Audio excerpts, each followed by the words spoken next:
ఇక్కడ మీకు కూడా గుర్తుపెట్టుకోవాల్సింది, ఎప్పుడు కూడా అబద్ధం అనేది చాలా పవర్ఫుల్. ఇది నిజం గడప దాటేసరికి అబద్ధం ఊరంతా చుట్టొస్తుంది. ఆ అబద్ధం మీకే అనుమానం వచ్చేస్తుంది, నేను నిజం చెప్తున్నానా లేకపోతే నేను కూడా మోసపోయానా అని అనుమానం కలిగే పరిస్థితి వస్తుంది. అందుకే ప్రతి ఒక్కరు కూడా అప్రమత్తంగా ఉండడమే కాకుండా మీకు ఎన్ని పనులున్నా వాస్తవాన్ని ప్రజలకు చెప్పడంలో, పదే పదే చెప్పడంలో మీరు చొరవ తీసుకోవాల్సిందిగానే మిమ్మల్ని కోరుతున్నా. ఎందుకంటే మీరు అందరం గుర్తుపెట్టుకోవాలి, ఈ దేశ రాజకీయాల్లో ఇది కొత్త అలవాటు, పోకడ. ఏ రాజకీయ పార్టీ పేపర్ పెట్టుకోలేదు, ఏ రాజకీయ పార్టీ టీవీ పెట్టుకోలేదు, ఏ రాజకీయ పార్టీ ఇంత బరిదిగించి డబ్బులు సంపాదించి ఆ డబ్బులతో మళ్ళా మేనేజ్మెంట్కి పోయే పరిస్థితుల్లో లేరు. ఇలాంటివి వచ్చినప్పుడు అయితే ఇవి సర్వైవ్ అవుతాయని అనుకోను. ఆ పేపరే కాపాడితే, ఆ టీవీయే కాపాడితే 11 సీట్లు వచ్చేటివి కాదు. కానీ ప్రజల్లో కన్ఫ్యూజన్ చేయడానికి, లేకుంటే ప్రజల్ని మభ్యపెట్టడానికి పనికొస్తాయి. దీన్ని కూడా మనం అప్రమత్తంగా ఉండి ఏం చేయాలో చేయాల్సిన అవసరం ఉంది. ఇప్పుడు సోషల్ మీడియా కూడా వచ్చింది, ఇది మరీ ప్రమాదంగా ఉంటుంది. వ్యక్తుల యొక్క క్యారెక్టర్ని అసాసినేషన్ చేసే విధంగా, ఆడబిడ్డల యొక్క అన్ని విధాల అవమానం చేసే విధంగా కూడా సోషల్ మీడియా వచ్చే పరిస్థితి వస్తుంది. గౌరవంగా బతకాలంటే గౌరవంగా బతికే వాళ్ళని కూడా ఇబ్బంది పెట్టే విధంగా వస్తుంది. ఇది కూడా మనం గుర్తుపెట్టుకొని, ఓసారి వాళ్ళు తిట్టే విషయాలు చూస్తూ ఉంటే సోషల్ మీడియాలో నాకే 2 నిమిషాలు మనసు అతలాకుతలం అయిపోతుంది, ఏంట్రా అని. అలాంటివి వస్తాయి. అయితే ఇది యథార్థం అని గుర్తుపెట్టుకొని దీన్ని ఏ విధంగా హ్యాండిల్ చేయాలనో ప్రివెంటివ్ కానీ అదే మరి ఫర్మ్ యాక్షన్ కూడా మనం చేయాల్సిన అవసరం ఉందని చెప్పి కూడా నేను మీకు తెలియజేస్తున్నా. ఈ రోజుల్లో నెల రోజులు నేను బ్రాడ్గా మీకు ఇండికేషన్ ఇచ్చాను. 1 మంత్ నా దగ్గర నుంచి లాస్ట్ మైల్లో ఉండే కేఎస్ఎస్ వరకు అందరం కూడా పేరుకు మన వాళ్ళు ఉన్నారనేది కాదు. ఈ 1 మంత్ ఎవ్రీ గడప మనం తొక్కాల్సిన అవసరం ఉంది. ప్రతి ఒక్క వ్యక్తిని మనం కలవాల్సిన అవసరం ఉంది. ఈ కష్టకాలంలో ఎన్ని ఇబ్బందులున్నా ఆర్థిక వ్యవస్థని మళ్ళీ గట్టెక్కించడానికి ఏమేం చేసాం చెప్పాల్సిన అవసరం ఉంది. ఇన్ని కష్టాల్లో ఇచ్చిన మాట నిలబెట్టుకోవడానికి అనునిత్యం ఏ విధంగా పనిచేస్తున్నామో చెప్పాల్సిన అవసరం ఉంది. మీకు ఒక విషయం చెప్పి నేను ముగిస్తాను. ఇటీవల మనం మాట ఇచ్చాం, కేంద్ర సహకారం తీసుకుంటున్నాం, మన ఆర్థిక వనరులన్నీ కూడా సమీకరించుకుంటున్నాం. ఎప్పుడూ లేని విధంగా నేను మళ్ళీ కమర్షియల్ ట్యాక్స్ అయితే, జిఎస్టీ అయితే జిల్లా అధికార యంత్రాంగంతో కూడా మాట్లాడుతున్నాను. వాళ్ళకు కూడా అకౌంటబిలిటీ ఫిక్స్ చేస్తున్నాను. వనరుల సమీకరణ కోసం ముందుకు పోతున్నాం. స్ట్రక్చరల్ ఛాలెంజెస్ని, ఇటీవల జరిగినటువంటి ధ్వంసాన్ని 2 నుంచి బయటపడేయడానికి అనేక విధాలుగా ఆలోచించి మాట నిలబెట్టుకోవడానికి సంక్షేమ కార్యక్రమాలు ఇవ్వాలి. నేను పదే పదే చెప్పాను, అభివృద్ధి సంక్షేమం 2 ప్యారలల్గా తీసుకెళ్తాం. అభివృద్ధి జరిగితే ఆదాయం పెరుగుతుంది, ఆదాయం పెరిగితే సంక్షేమానికి అభివృద్ధికి మళ్ళా నిధులు వస్తాయి. ఒక్కోసారి అప్పులు తెస్తే అప్పులు ఇచ్చేవాళ్ళు కూడా ఉండరు. కానీ 5 సంవత్సరాల్లో జరిగింది ఏంటి? అప్పులు తీసుకొచ్చారు. కడాన కొన్ని అప్పులు మీరు చూస్తే 25 సంవత్సరాలు మద్యపాన నిషేధాన్ని పెడతామన్న పార్టీ మద్యపానాన్ని తాకట్టు పెట్టి 25 సంవత్సరాలు తాకట్టు పెట్టి దగ్గర 25,000 కోట్ల రూపాయలు అప్పు తీసుకొచ్చే పరిస్థితికి వచ్చారు. ఎంఆర్ఓ ఆఫీసుల్ని తాకట్టులు పెట్టారు. ఇంకో పక్క మీరు చూస్తే ఎక్కడికక్కడ హాస్పిటల్స్ తాకట్లు పెట్టే పరిస్థితికి వచ్చారు. ఈరోజు మనం వచ్చిన తర్వాత ఏదైతే అమరావతి మానిటైజేషన్ ప్రాజెక్ట్, అది ఈరోజు రైతుల ముందుకు వచ్చారు, భూమి ఇచ్చారు, తిరిగి డెవలప్ చేసి వాళ్ళకి ఇస్తాం. కొంత భూమి ఆఫీసులు కానీ ఇన్ఫ్రాస్ట్రక్చర్ కడతాం. కొంత భూమి మిగిలితే కొన్ని సంస్థలు కూడా ఇచ్చి ఆ మిగిలిన దాన్ని అమ్మితే ఆ డబ్బులతో ఇన్ఫ్రాస్ట్రక్చర్ డెవలప్ చేసే పరిస్థితి వస్తుంది. అయితే ఈరోజు డబ్బులు రాదు. ఇప్పుడు అమ్మితే తక్కువ ధరలు ఉంటాయి. అభివృద్ధి పెరిగితే ధరలు పెరుగుతాయి. నేను హైదరాబాద్లో చూశాను.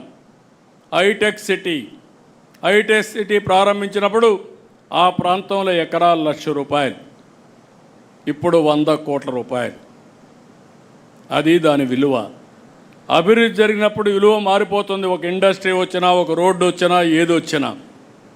ఆ విధంగా దాన్ని చేస్తే అందరికీ లెటర్లు పంపించారు, వ్యతిరేక క్యాంపెయిన్ చేశారు.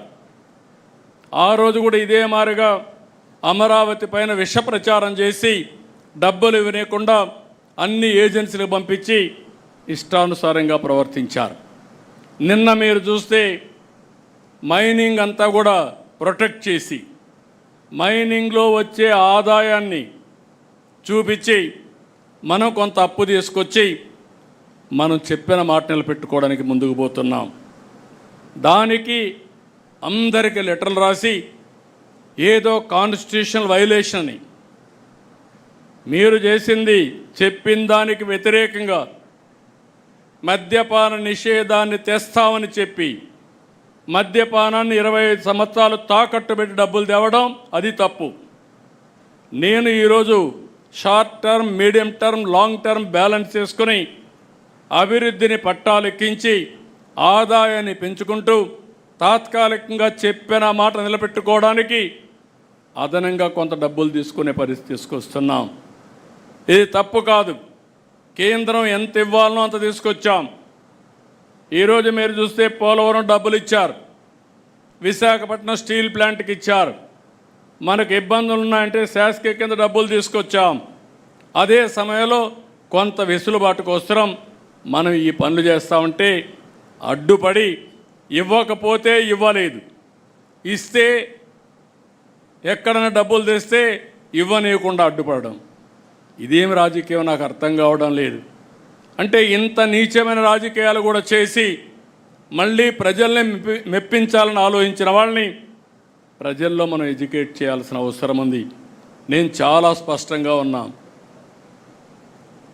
నా ఆలోచన short time, medium term, long term 3 కూడా బ్యాలెన్స్ చేసుకొని సస్టైనబుల్ ఎకానమీతో ఆర్థిక వ్యవస్థ సుస్థిరత అదే మరికి స్టేబుల్గా చేసి దీన్ని బ్యాలెన్స్ చేయడం మన ఆలోచన. ఈ విషయాన్ని కూడా మీరు అర్థం చేసుకొని ప్రజల్లోకి తీసుకుపోవాల్సిందిగా నేను మిమ్మల్ని అందరినీ కోరుతున్నా. ఈ కార్యక్రమంలో కావాల్సిన లిటరేచర్ తయారు చేశాం, పార్టీ మొడాలిటీస్ కూడా తయారు చేశాం. మన వాళ్ళు అవన్నీ ఎక్స్ప్లెయిన్ చేస్తారు. అల్టిమేట్గా నేను ఒకటే చెప్తున్నా, ఎక్కువ మంది యంగ్స్టర్స్ ఉన్నారు, ఎక్కువ మంది ఫస్ట్ టైం ఎమ్మెల్యేలుగా, ఎంపీలుగా అయిన వాళ్ళు ఉన్నారు. మీలో ఆలోచన విధానం ఇన్నోవేటివ్గా ఉండాలి. లేదంటే మీరు అర్థం చేసుకునే సమయానికి మీ 5 ఏళ్ళు అయిపోతే మళ్ళా మనం ఎక్స్ఎమ్మెల్యేలుగా ఉండాల్సి వస్తుంది. అది రాకుండా ఉండాలంటే ఎప్పటికప్పుడు కోపప్ చేసుకొని కరెక్ట్ మెజర్ చేసుకొని మీరు ముందుకు పోవాల్సిన అవసరం ఉంది. యాస్పిరేషన్స్ ఉన్నాయి, కార్యకర్తల్లో యాస్పిరేషన్స్ ఉన్నాయి, పబ్లిక్లో యాస్పిరేషన్స్ ఉన్నాయి. అదే సమయంలో ఈ 2 యాస్పిరేషన్స్ని ఫుల్ఫిల్ చేయాలంటే మళ్ళీ బ్యాలెన్సింగ్ ఉండాలి. ఎక్కడన్నా తప్పులు జరిగితే మళ్ళీ ఇబ్బందులు వచ్చే అవకాశం ఉంటుంది. ఈ విషయం కూడా మీరు గుర్తుపెట్టుకోవాలి. అందుకే ఈ మీటింగ్ తర్వాత మనకు ఒక ఐడియా వస్తుంది. మీరు 1 మంత్ నేను ప్రచారం చేస్తాం. నేను అయిన తర్వాత కూడా మళ్ళీ ఎప్పటికప్పుడు అనలైజ్ చేస్తా. గ్రాఫ్ పెరుగుతూ ఉందా, గ్రాఫ్ తగ్గుతుందా, కాన్స్టిట్యున్సీ కానీ, వ్యక్తి కానీ, రాష్ట్రం కానీ అన్నీ కూడా ఎక్కడికక్కడ దీన్ని అధ్యయనం చేసుకుంటూ మనం ముందుకు పోదాం. నేను ఎన్నికల ముందు ఒకే మాట మీకు చెప్పా, నన్ను డీటెయిల్స్ అడగద్దండి, సరైన నిర్ణయం తీసుకుంటాను ఆ రోజు చెప్పా. ఆ రోజు నన్ను నమ్మారు, ఎవ్వరూ క్వశ్చన్ చేయలేదు. అందుకే ఎప్పుడూ రానంత విజయం 94% స్ట్రైక్ రేట్ వచ్చిందంటే ఆ రోజు తీసుకున్న నిర్ణయాలే కారణం. ఇప్పుడు కూడా నా ప్రణాళిక 2029. ఆ విషయం మీరు గుర్తుపెట్టుకోండి. 1 ఇయర్ అయింది. నేను అందుకే పాంప్లెట్ వేసినప్పుడు కూడా పెట్టాను. సుపరిపాలనలో తెలుగు తొలి అడుగు 4.1 అంటే 4వసారి ముఖ్యమంత్రి మొదటి సంవత్సరం. ఇప్పుడు 2వ సంవత్సరం మీటర్ స్టార్ట్ అయింది. అప్పుడే 1 మంత్ అయిపోయింది. I'm calculating month, day, hour and year. So every నిమిషం ఆలోచించుకొని మనం చేయవలసిన పనులు గుర్తుపెట్టుకొని అవి చేస్తూనే అవి సమర్థవంతంగా ప్రజల్లోకి తీసుకుపోవడానికి మనందరం కూడా ఇది చేయాల్సిన అవసరం ఉంది. కార్యకర్తల్లో ఉత్తేజాన్ని తేవాలి. అది కూడా మళ్ళీ నేను మాట్లాడినప్పుడు చెప్తాను. అదే సమయంలో ప్రజలకు అందుబాటులో ఉండాలి. రెండు కూడా బ్యాలెన్స్ చేసుకొని ముందుకు పోవాల్సి కోరుకుంటూ ఈ కార్యక్రమానికి వచ్చిన మిమ్మల్ని మళ్ళీ ఒకసారి చెప్తున్నా, ఆషామాషిగా తీసుకోవద్దండి, సీరియస్గా తీసుకోండి. అయితే ఇది నాట్ మరీ ఇది కూడా కాదు. నేను అందుకే పదే చెప్తున్నా, ఈ మధ్య హార్డ్ వర్క్ కాదు కావాల్సింది, స్మార్ట్ వర్క్. పార్టీలు కూడా కావాల్సింది స్మార్ట్ వర్క్ కావాలి. ఆ టెక్నిక్స్, ఆ స్కిల్స్ మీకు వస్తే చాలా ఈజీగా ఉంటుంది, సులభంగా ఉంటుంది. రెండవది ఎంజాయ్ చేసే అవకాశం కూడా వస్తుంది. ఎప్పుడు కూడా ఫెటిక్ వస్తుందంటే కారణం ఇష్టం లేకుండా పనిచేస్తే. ఇష్టం లేకుండా పనిచేస్తే కష్టం అనిపిస్తుంది, ఇష్టంగా పనిచేస్తే ఆనందాన్ని, ఎనర్జీని పెంచుతుంది. ఈ విషయం కూడా మీరు గుర్తుపెట్టుకోవాల్సిందిగా మరొక్కసారి కోరుకుంటూ, ఆ దిశగా సుపరిపాలనలో తొలి అడుగు గ్రాండ్ సక్సెస్ అయ్యేటిగా 30 days. ఇంకొక పని లేదు. No exemption, no permissions, no టానా, నో ఆట. మీరు అవన్నీ పెట్టుకుంటే మాత్రం ఈడ లేనిపోని ప్రాబ్లమ్స్ వస్తాయి. టాటా చెప్పేస్తారు. మీరు ఆట టానా ఆడిపోతే మీకు టాటా ఇక్కడ చెప్పేస్తారు. అక్కడి నుంచి మీరందరూ ఫినిష్ అయిపోతాం. కాబట్టి ఇవన్నీ గుర్తుపెట్టుకోవాలి. There is no substitute. అందరం కలిసి సమిష్టిగా పనిచేద్దామని మరొక్కసారి విజ్ఞప్తి చేస్తూ అందరికీ నమస్కారాలు. Thank you one and all.